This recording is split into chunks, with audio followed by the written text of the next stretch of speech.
Il va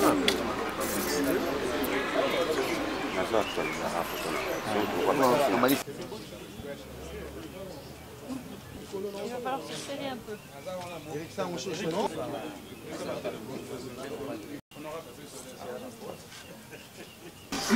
Et micro, qui tape le micro, pardon, qui tape le micro, bombelon. Journée ville morte.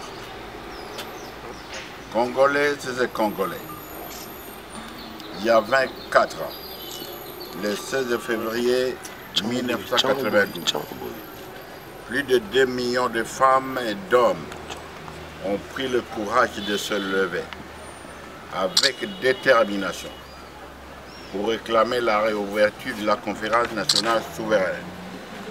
Espoir pour l'instauration de la démocratie et d'un état de droit dans notre pays, la République démocratique du Congo. Ils ont eu gain de cause. L'interdiction de la conférence nationale a été levée et ces travaux se sont poursuivis.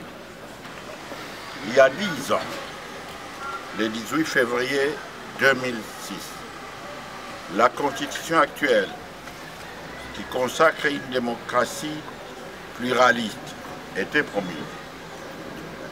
Cette constitution, adoptée par plus de 85% de la population, a mis fin à la longue crise politique qu'a connue notre pays pendant plusieurs années.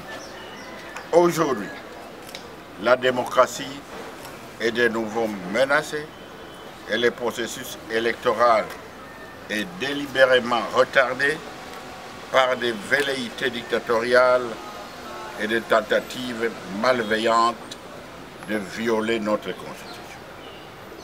Congolaises et Congolais, nous, dynamique de l'opposition, G7, Front anti-dialogue, organisation de la société civile, lançons le présent appel pour que tous, partout où nous nous trouvons, nous manifestions notre attachement à la constitution de notre pays en observant une journée ville morte le 16 février 2016.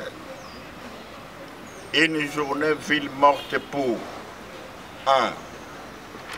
Honorer la mémoire de nos citoyens victimes de la barbarie du 16 février 1992. 2. Rappeler à M. Joseph Kabila, en tant que président de la République, qu'il est le garant de notre Constitution et qu'il est de ce fait tenu à la respecter et à la faire respecter par tous. 3. Dire non au glissement. 4. Dire non au 3e mandat. 5. Dire non à la présidence à vie. 6. Dire non à la violation de notre Constitution. 7. Dire oui à l'organisation de l'élection présidentielle dans les délais constitutionnels. 8. Dire oui à l'alternance politique. Et 9. Pour dénoncer les atteintes aux libertés fondamentales de notre peuple qui lui sont garanties par notre Constitution.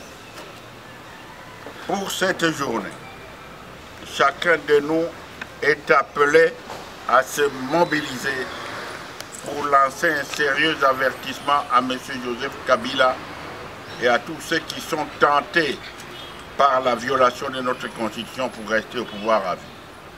À cet effet, nous sommes appelés à rester à la maison, à ne pas aller au travail et à ne pas envoyer nos enfants à l'école. La République démocratique du Congo est notre patrimoine commun.